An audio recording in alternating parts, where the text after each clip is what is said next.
Roadies वालों को हम ही लखनऊ घुमा सकते हैं और हम ही घुमा रहे हैं। मुस्कुराइए, आप लखनऊ में है जहाँ चिकन खाया भी जाता है और पहना भी जाता है। हमारे लखनऊ की 5 चीजें फेमस है। पहला, घूमने में आपका भूल भुलैया, खाने में लखनवी कबाब, और पहनने में लखनऊ के चिकन के कपड़े, और मीठे में लखनऊ की रेवड़ी। और हमारे लखनऊ की जो लास्ट चीज है वो ज्यादा फेमस है, वो है हमारे बोलने का तहजीब। जैसे आप पहले करके बोला जाता है। नवाबों के शहर लखनऊ में आपका स्वागत है। अब अयोध्या के बाद मैं सुनीता जी के साथ घूमूंगी लखनऊ। ये जो आप देख रहे हैं मेरे सामने, मेरे राइट हैंड साइड पे, ये है रोमी दरवाजा।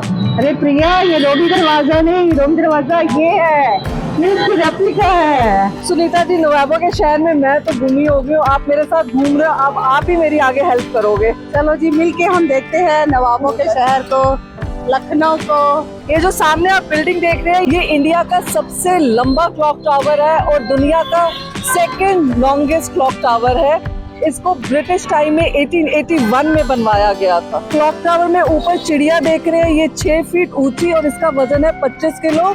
और इसमें अभी तक जब से ये बना है कोई कारीगरी नहीं करी गई है। इसमें जो क्लॉक लगी हुई है, इसमें जो सबसे लंबी वाली सुई है वो 7 फीट की है, जो आर बताती है वो है 5 फीट की। तो हमारे लखनऊ में गोमती नदी बहती है, उसी गोमती नदी से पानी का कनेक्शन इस तालाब में किया गया। इस बिल्डिंग को बोला जाता है शाही तालाब। लखनऊ के जो नवाब थे मोहम्मद अली शाह, उन्होंने इसको बनवाया था अपने नहाने और तैरने के लिए। जो सीढ़ी आप देख रहे हैं, पहले के जमाने में ऐसा हुआ करता था, जब गोमती नदी से पानी बढ़ता था तो तालाब में भी पानी बढ़े और जहाँ हो सके उतर के नहाया जा सके। क्योंकि नवाब लोग जो थे वो चाहते तो नदी से भी नहा सकते थे, बट गोमती नदी में जानवरों के खतरे की वजह से पानी का निर्माण गोमती नदी से किया गया था। लखनऊ की जब नवाबी यहाँ से हट गई, अब नवाब लोग चले गए, तब उनकी यादों में लखनऊ की जितने भी नवाब थे और जितने भी बादशाह थे, उनकी सारी फोटो इस बिल्डिंग के अंदर रखी है। इसको कहा जाता है सतखंडा। इसको जो बनवाया था नवाब मोहम्मद अली शाह ने बनवाया था। वैसे इस इमारत के 7 इमारतें बननी थी, तो तभी इसका नाम रखा गया सतखंडा। मगर जब उन्होंने ये 5 बनाई या 4 इमारतें जो इन्होंने बनाई, उसके बीच में ही उनकी डेथ हो गई, तो इन्हें मनहूस का, इस बिल्डिंग को मनहूस का करार देके इसको यही रोक दिया गया। मगर आज भी ये सतखंडा के नाम से ही जाना जाता है। ये है लखनऊ का मशहूर पक्का पुल। अंग्रेजों ने बनाया था, इसे आज तक चल रहा है। जो आप मेरे सामने देख रहे हैं, ये पुराना लखनऊ है, गोमती नदी के किनारे बसा हुआ। और ये बिल्कुल मेरे सामने बड़ा इमामबाड़ा, छोटा इमामबाड़ा और रोमी दरवाजा मेरे सामने से निकल रहा है। और ये मेरे सामने अंग्रेजों के ज़माने का बना हुआ बेहतरीन पुल। अब मैं खड़ा हूँ बड़े इमामबाड़े के सामने। तो बनवाया था आसिफ-उद-दौला ने, और ये क्यों बनवाया था ये मैं अंदर जाके बताता हूँ। अब मैं खड़ी हूँ लखनऊ के बड़े इमामबाड़ा में, जो कि फेमस है अपने भूल भुलैया के लिए, जिससे अंदर जाने के लिए तो 1024 रास्ते हैं, मगर बाहर आने के लिए सिर्फ 2 ही रास्ते हैं। बड़ा इमामबाड़ा, जिसको आसिफ-उद-दौला ने नमाज के लिए बनाया था, सुरक्षा के लिए बनाया था। और अब ये जो सामने गेट है, अगर यहाँ तक जाना है तो इसके कोई चार्ज नहीं है, लेकिन आप अगर अंदर जाते हैं और इसको देखने के लिए तो 50 रुपीज इसके चार्ज है। हमने बहुत सारे मॉन्यूमेंट्स देखे हैं, आपने भी देखे होंगे। हाँ, बहुत सारे देखते हैं। बड़ा इमामबाड़ा में आके तो बहुत ही अलग ही वो लग रहा है। मतलब ताजमहल भी देखा है। हाँ, तो लगभग ताजमहल जैसी जो फील आती है, इंदौर में जाके जैसी फील आती है। हमारा फर्शन स्टाइल का हॉल है। इसकी खासियत ये है कि ये 360 फीट लंबा है और 60 फीट चौड़ा है। अपने ज़माने का एशिया का सबसे बड़ा हॉल कहलाता था। क्यों? क्योंकि इसके बीच में ना तो कोई सपोर्ट दी गई है, ना तो कोई पिलर दिया है। आज के टाइम पे भी इतना बड़ा हॉल बनाना बिना किसी सपोर्ट या बिना किसी पिलर के नामुमकिन है। और ये चीज़ उन्होंने आज से 250 साल पहले बनाई। और इमामबाड़े में होता है, ताज़िए रखे जाते हैं, मजलिस मातम होता है, जो आपने देखा होगा यूट्यूब वगैरह पे मुहर्रम के टाइम पे शिया मुस्लिम मजलिस मातम वगैरह करते हैं। और ताज़िए का जुलूस होता है। तो ये वही ताज़िए जो यहाँ पर रखे हुए हैं, मुहर्रम में इन्हीं ताज़ियों का जुलूस उठ के यहाँ से छोटे इमामबाड़े तक जाता है। हिंदुस्तान में शिया मुसलमान जो सबसे ज़्यादा है वो लखनऊ में है। हाँ, ये भी कह सकते हैं, क्योंकि लखनऊ में आबादी ज़्यादा है, शुरू से ज़्यादा रही है ना शिया मुसलमान की आबादी। थोड़ा सा पानी दिख रहा होगा, ये आपका रिफ्लेक्शन वाला पानी है। जैसे आपका आज के टाइम में CCTV कैमरा काम करता है, उस ज़माने का CCTV कैमरा सिस्टम लगा हुआ है। इस पानी में जो लोग अंदर होंगे हम लोगों को देख रहे हैं। जब अभी हम लोग अंदर जाएंगे तो इसी पानी से गेट पे आने वालों को सबको देखेंगे। आ जाइए समंदर, आ जाइए। कुआं अभी हम लोग जहाँ पर खड़े हुए हैं, जमीन से तकरीबन 70 फीट नीचे है। ये पूरा बिल्डिंग जो आपका बना है जमीन के अंदर अंडरग्राउंड बना हुआ है। आ जाइए समंदर। टॉर्च ऑन करके छोटे बच्चों के हाथ पकड़। आइए सीधे चलिए। सामने देखिए पानी गेट से जो लोग आ रहे हैं जा रहे हैं सब उस पानी पे दिख रहे हैं। बाहर से जब हमने देखा था तो काला गंदा पानी दिख रहा था। अब यहाँ से देख रहे हैं तो वो पानी डिस्प्ले का काम कर रहा है। अभी हम लोग यहाँ पर खड़े हैं, यहाँ पर उस जमाने में सिपाही वगैरह खड़े होते थे और इसी पानी में देखते थे गेट से कौन आ रहा है कौन जा रहा है। 240 साल पुराना सिक्योरिटी सिस्टम, पानी वाला कैमरा। कितना देख सकते हैं वो आगे आ जाए, पीछे वालों को देख लेंगे। ये जो आपने कुआं देखा इसको कहते हैं शाही कोली कुआं। इसमें आपको 3 फ्लोर सामने की तरफ दिखे होंगे। ये पूरा 7 फ्लोर का बिल्डिंग है जिसमें से 4 फ्लोर जमीन के नीचे है और यहाँ पर जमीन का लेवल जो आपको ऊपर का लेवल दिख रहा है वो है जमीन का लेवल।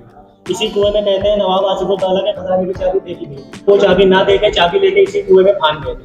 उनके पीछे कुछ ब्रिटिशर्स भी अंदर गए जो आज तक बाहर निकल के नहीं आ सके। इस वजह से सुरंगों के सारे रास्ते बंद करा दिए गए। उसमें किसी को भी जाने की परमिशन आज के टाइम पे नहीं है। आइए अब आगे आ जाइए। भूल भुलैया जाने के लिए 45 स्टेप चढ़ने हैं जो बिल्कुल सीधे थे। आइए एक एक करके कोशिश करते हैं और चलते रहते हैं ऊपर। भूल भुलैया के आपके 1024 रास्ते हैं, इसमें से 1000 रास्ते गलत हैं, सिर्फ 24 रास्ते सही हैं। अभी हम यहाँ से अंदर जाएंगे, हर मोड़ पे आपको 4 रास्ते मिलेंगे, 3 गलत होगा, 1 सही। यहाँ पर भी है। भैया लेफ्ट से कहाँ जाना है? राइडर को आगे रहना चाहिए ना। हाँ, कहाँ गए वो? 900 फीट की दूरी से यहाँ से हम रोड तलक देख सकते हैं। आइए अब नवाब आसिफुद्दौला का चोर दरवाजा हम आपको दिखाएंगे। चोर देखेंगे तो मेन रोड तक आपको सारे रास्ते। यहाँ पे उस जमाने में एक सिपाही खड़ा रहता था, सिक्योरिटी गार्ड। बैठ के यहाँ से रोड दिख रही है बिल्कुल। और जहाँ पर अभी हम लोग खड़े हैं यहाँ पर भी आपके 4 रास्ते हैं। कौन सा सही रास्ता है ये आप लोग हमें बताएंगे, हम यहाँ से भूल गए। ओ भाई, वो तो भूल भुलैया। हाँ यही तो भूल भुलैया। कौन सा सही रास्ता है? कोई गेस करना चाहेगा? ये तो गलत है, वो पीछे वाला ठीक था। वहीं से वापस चले। वहीं से वापस आता है। वहाँ पर भी आगे 2 है। देखिए हम आपको बता दें ये 2 रास्ते हैं। अगर ये दोनों रास्ते हमने पकड़े तो जहाँ से शुरू किया था वहाँ वापस चले गए। अच्छा, ये रास्ता जो है ये सीधा टेरेस से पहुँचाता है, लेकिन अभी हमको अंदर घूमना है। सही रास्ता जो हम लोग वहाँ पे छोड़ के आए वहीं पर। देखा, मैंने ठीक बताया। नहीं फंसी कहाँ हुई हूँ मैं, तो रास्ता ढूंढ रही हूँ सुरंग का। मैंने ही तो ये रास्ता बताया है, मुझे इनाम मिलना चाहिए। वैसे चलते रहे अब हमें जाने दे। आप लोगों ने मिसाल सुनी होगी, पहले के लोग कहते थे थोड़ा धीरे बोलो दीवारों के कान हैं। तो यहाँ की दीवारों के कान जो अभी हम आपको सुनवाएंगे। आइए सब अंदर आइए, चले आइए सब।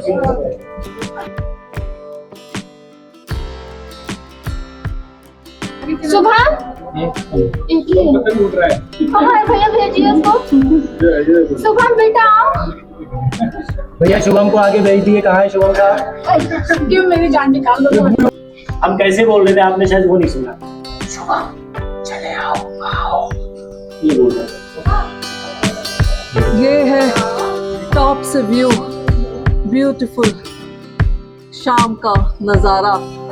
ये है बिल्कुल टॉप से इतना स्टनिंग व्यू मैंने आज तक नहीं देखा किसी भी मॉन्यूमेंट का। मैंने इतने मॉन्यूमेंट देखे हैं, जयपुर, जोधपुर, राजस्थान, कुछ नहीं छोड़ा, मगर ऐसा व्यू मैंने आज तक नहीं देखा। बोला जाता है नौबत खाना और नगार खाना।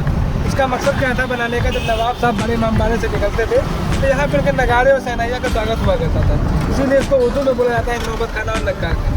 अब मैं आपको दिखा रही हूँ लखनऊ का ही नहीं बल्कि पूरे हिंदुस्तान का सबसे खूबसूरत रेलवे स्टेशन, जो कि है Charbagh railway station. East India company ने इसको 1923 में बनवाया था और इसकी जो लागत आई थी वो लगभग 70 लाख रुपए आई। इस रेलवे स्टेशन का जो आर्किटेक्ट है वो आपको मुगल, राजपूत और अवधी का मिश्रण लगेगा। सुनीता जी का और गजेंद्र जी का ट्रिप हमारे साथ यहीं तक का था और ये अब ट्रेन लेके वापस दिल्ली जा रहे हैं और आप हमारे साथ बने रहिए लखनऊ के नेक्स्ट चैप्टर के लिए। दरवाजा लखनऊ के नवाब आसिफुद्दौला ने इसको बनाया था 1784 में।